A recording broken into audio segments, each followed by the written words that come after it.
Today, we are returning to our studies in the book of Revelation, having spent the last 2 episodes looking deeply into what happened between Yeshua's arrest and his final ascension to heaven. I have decided today that we will look into the chapter 12 of Revelation because it closely links, particularly with Bikkurim, which we dealt with in the last episode. Chapter 12 opens with a strange scene where a pregnant woman is about to give birth. The situation which she finds herself in is quite far from normal. As verse 1 says, "Now a great sign was seen in heaven, a woman clothed with the sun, under her feet the moon, and on her head a crown of 12 stars." That is no ordinary situation for a pending birth. But then, in verses 3 and 4, we find another strange character is present at the time of the birth, where we are told, "Another sign was given in heaven. There was a great red dragon with 7 heads and 10 horns, and on the heads were 7 royal crowns. Its tail swept a third of the stars from out of heaven and threw them down to the earth. It stood in front of the woman about to give birth, so that it might devour the child the moment it was born." Firstly, we must bear in mind that Yochanan, as the author of Revelation, was seeing these events in a vision, and he says that the woman was about to give birth to a son, a male child, the one who will rule all the nations with a staff of iron. Now there is no mistake on Yochanan's part where he makes a double reference to the baby's gender by saying that the woman would give birth to a son, a male child, relates to the circumstances in which this particular birth was occurring. Because in the same sentence he continues by saying that the male child will rule all the nations with a staff of iron. The significance of those words are explained more clearly in Psalms 1 and 2, where we see the contrast between the future of the righteous and the wicked at the time when the male child, as the conquering king, will divide all peoples. He will rule all the nations with that staff of iron. Now let's try to unpack the content of these verses as they relate to the created universe and the special male child. Firstly, who is the male child about whom Yochanan is speaking? Secondly, is he the Son of God? And thirdly, is he also the Son of Man? Looking at the first question, we find that the answer laid out clearly in Luke chapter 1 verses 26 through 35, where we are told that the angel Gabriel approached Miriam and told her that she had found favor with God, and that she would bear a son and would call his name Yeshua. Miriam, as she was a virgin, was confused, so asked, "How can this be so?" In response, in verse 35, Gabriel told her, "The Ruach HaKodesh will come down over you, and the power of Ha-Elyon will cover you. Therefore, the holy child born to you will be called the Son of God." So from that one exchange alone, we see that the male child born to Miriam truly was Yeshua. Those same verses also answer the second question. He definitely was the Son of God. In verse 32, Gabriel went on to explain that he would be called the Son of Ha-Elyon, the Son of God the Most High. And then again in Luke 22 verse 70, during Yeshua's trial, they all said, "Does this mean then that you are the Son of God?" He answered them by saying, "You say I am." Why did Yeshua answer in such a vague way? I believe it was because when the question was asked, he had not at that stage passed from human life to immortal life. He still had to be tested through his pending sacrificial death. Only after he had passed that ultimate test could he say with absolute sincerity that he was the Son of God. Thirdly, is that he also is the Son of Man. Is he the Son of Man? Looking back to what we considered last Shabbat, we saw how Yeshua responded to the authorities when they asked him for a sign.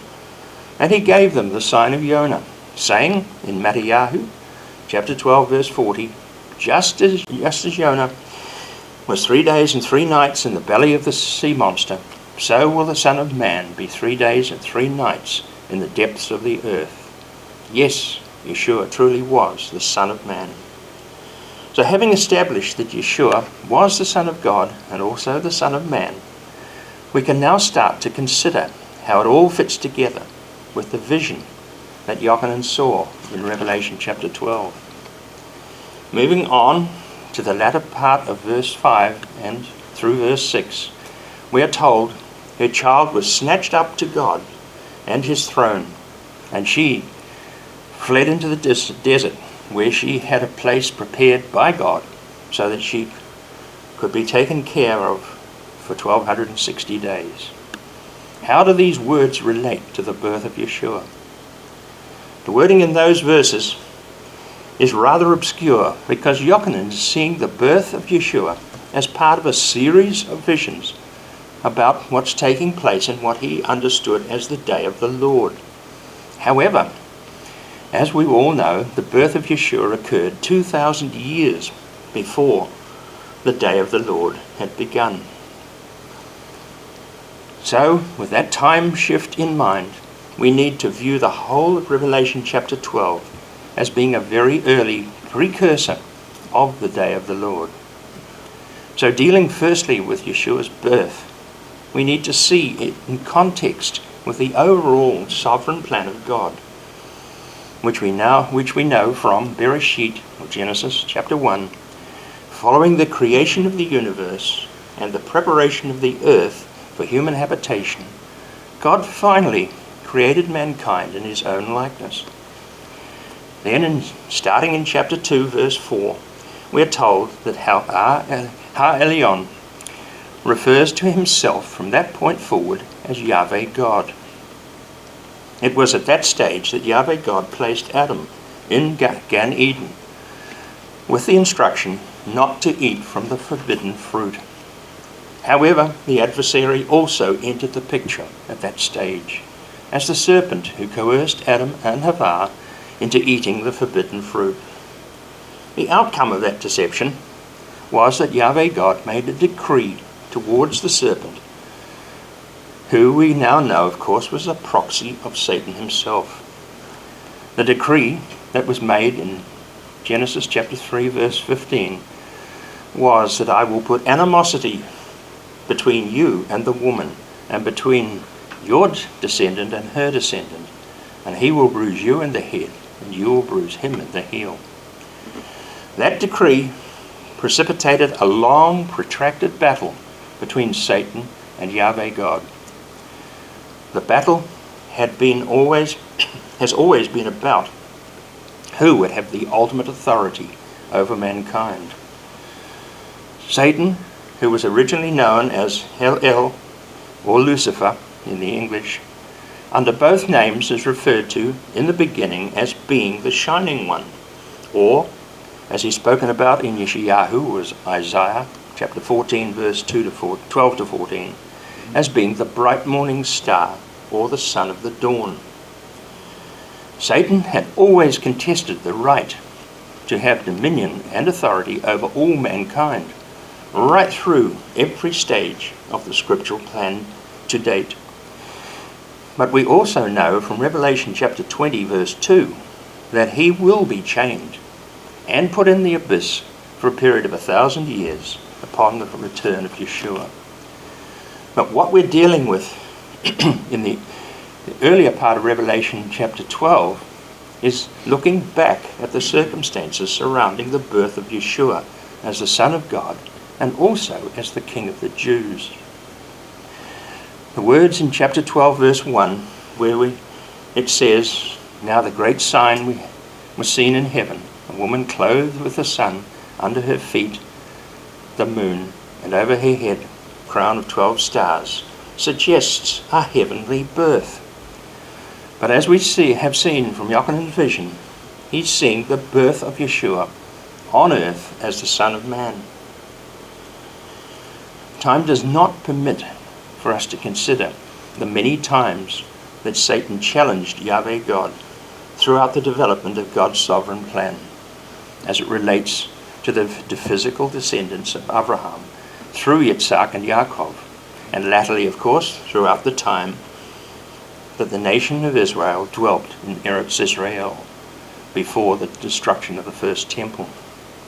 However, many portions of Scripture speak about the different ways in which Satan acted as God's adversary, always entering into the heavenly throne room and taunting the one sitting on the throne about his chosen people and the way they were behaving. One example stands out in today's parashah, which we read in Vayikra, or Leviticus, chapter 16, where we see how Yahweh had to establish a strict guideline for those who could enter into his presence in the holiest place of the Mishkan. Following the death of Aaron's 2 sons, Yahweh instituted the rituals of Yom Kippur. In verse 5 we are told he, Aaron, was to take from the community of the people of Israel 2 goats for a sin offering and 1 ram for a burnt offering. Then, in verses 7 through 10, the blood of the first goat was to be sprinkled on the Ark of the Covenant, while the second goat was to be led away into the wilderness and released for Azazel. So what is the significance of this whole ritual? The first goat was an atonement for the community for their transgressions. The second goat was sent away as a reminder to Azazel that Yahweh had forgiven his chosen people, Israel, for yet another year. So who was Azazel? This is another name for Satan, the adversary, and the goat was a constant reminder to him over the next 12 months that Yahweh had forgiven his people. But why was Yahweh taunting Azazel in this way? It appears to be because it was under the adversary's influence that Aaron's 2 sons had actually offered unauthorized fire before Yahweh in the Mishkan. While it is not directly stated, this is another example of how the adversary worked on God's chosen people throughout the time that they were in Eretz Israel. Then, following the return of Yehuda, after 70 years of exile in Babylon, the adversary continued working particularly hard on the Kohanim and the leaders of Yehuda by trying to corrupt them in every possible way. Finally, Satan had again twisted the minds of the Kohanim to such an extent they had offered the people into the hands of the Seleucids, which resulted in Antiochus Epiphanes desecrating the Second Temple in 167 BCE. That led to Yehuda being ruled by the Hasmonean dynasty, after the Maccabeans regained control and ownership of the temple 3 years later in 164 BCE. However, the adversary never rested from his pursuit of God's people. The tactics he used in the latter stages of the Hasmonean dynasty was to cause internal division between 2 leading brothers. By setting the 2 Hasmonean brothers, Apostolus and Hyrcanus, against each other over the rights to be both the Cohen and the king, the adversary managed to have the Romans intervene in this internal dispute. The outcome was that General Pompey, the Roman general in Syria, gave Hyrcanus the role of Cohen Gadol, and instead of giving his brother the kingship, Pompey nominated Antipater and Idiomene as the governor of Judea. Antipater was a convert to Judaism from the Edomites, who were descendants from Esau, who was also the father of Herod the Great. So we can see from a very brief journey through the Jewish history how Yeshua came to be born just months before the death of Herod the Great. It was no accident of history that Yeshua was born at that stage, because Herod had been nominated by the Roman Senate to be king of the Jews. Hence the adversary thought that he had finally gained the upper hand, and that his man, Herod, would be the one to bring down the people of God. He thought that in time the people of Yehuda would be driven out of Eretz Israel, and the Edomites under Herod would claim sole rights to the land promised to Abraham many centuries earlier. That was an ancient reflection of what is going on, or has been going on, since the sovereignty of Jerusalem was restored into the hands of the modern state of Israel in the Six-Day War of 1967.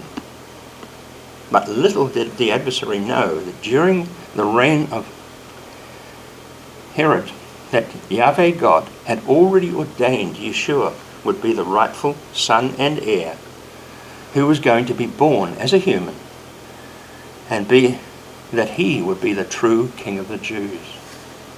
Hence, the wording in Revelation chapter 12 reflects much of what happened, both at the time of Yeshua's birth and also at the time of Yeshua's trial and execution, which I considered in the last 2 episodes. There are also many examples in the Gospels of how the adversary taunted Yeshua while he was here on earth. At the same time, he was taunting the one sitting on the throne in heaven, who was Yeshua's father. From the moment Yeshua was born, the adversary tried to destroy him, starting as we have Matthew's account about Yeshua being taken away to Egypt until after the death of Herod. We're not told exactly how long the families remained in Egypt, but because Herod's son Archelaus was ruling when they returned, it is likely that their time in Egypt matched Revelation chapter 12, verse 6, where Yochanan speaks of Yeshua's mother being cared for 1260 days. However, Yeshua appeared to have been ignored by the adversary all the way through his development years in Nazareth.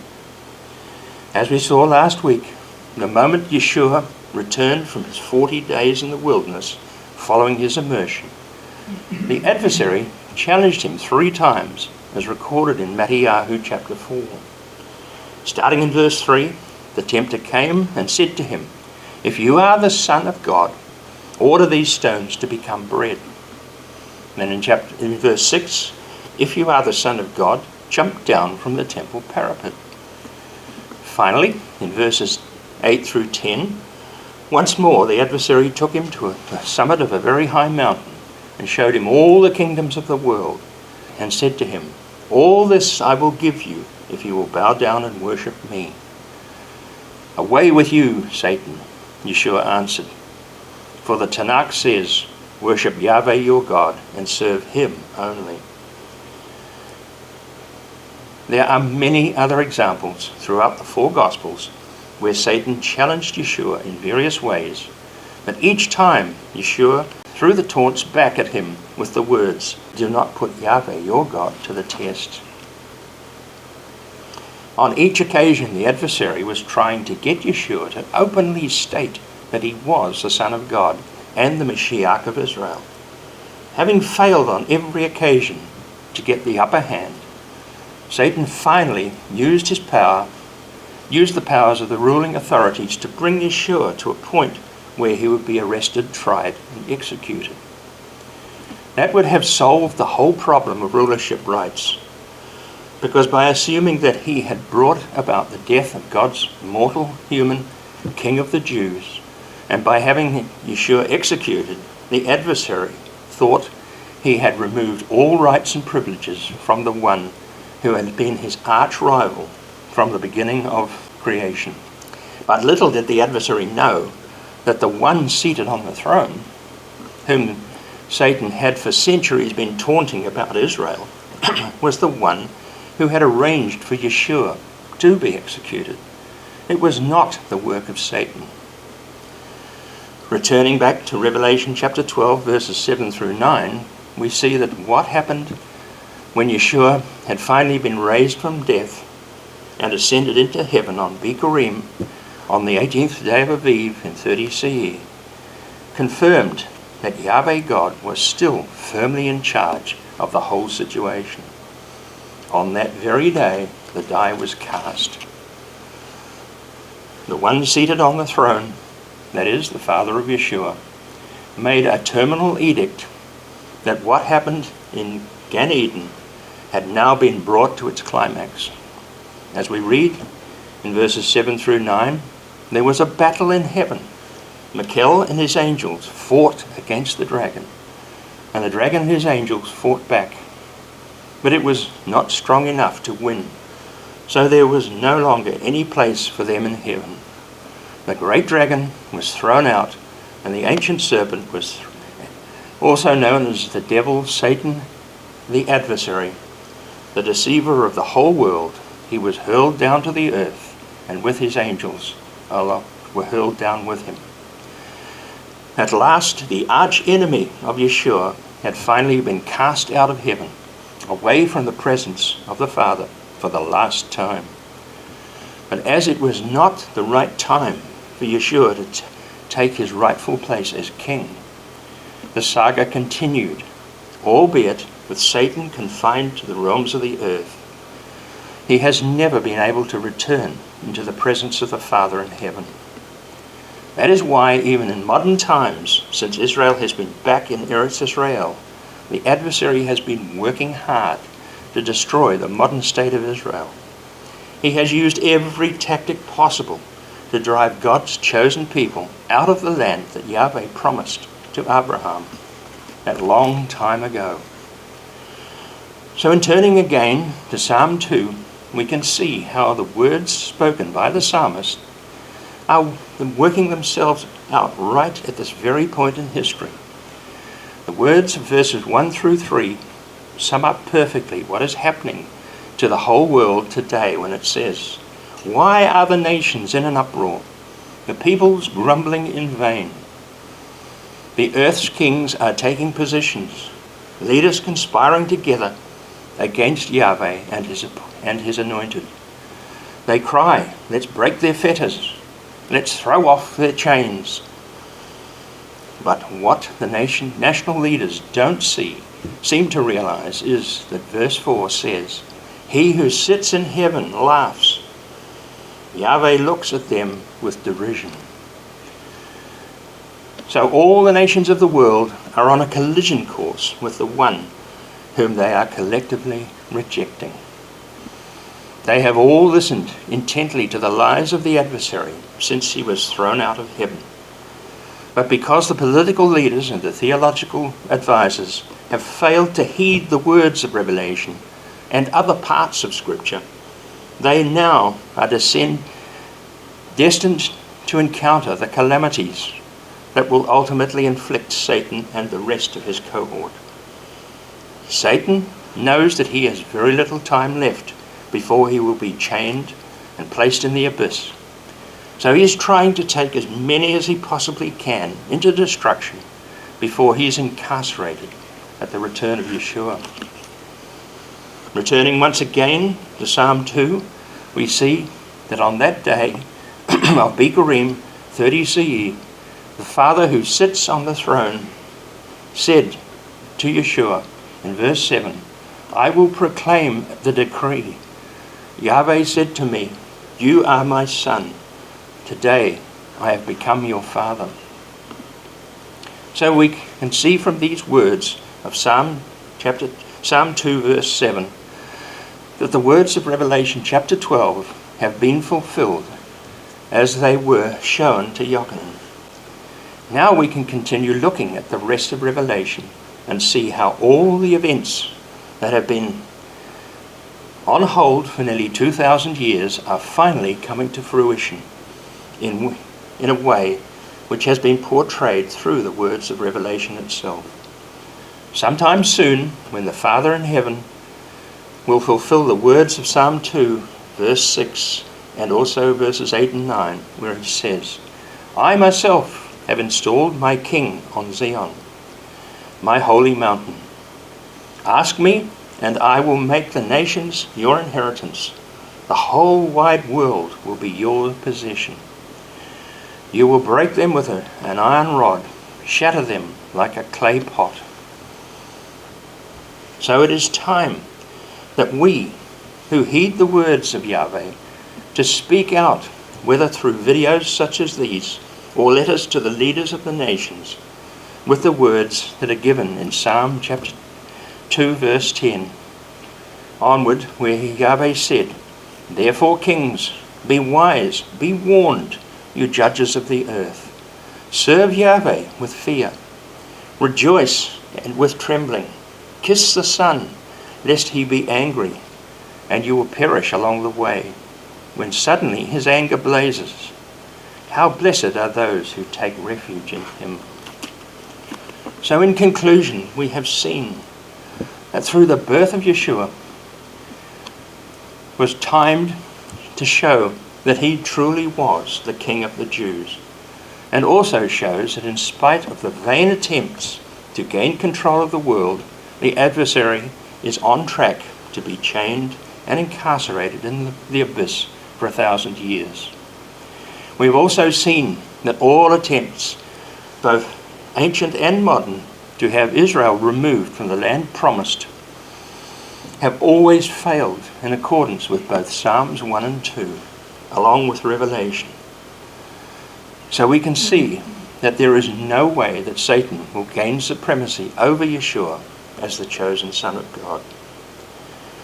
Further, the promise that is held out to all who remain trusting and faithful toward Yeshua and to the words of Torah are to receive the reward of having a place in the kingdom of God.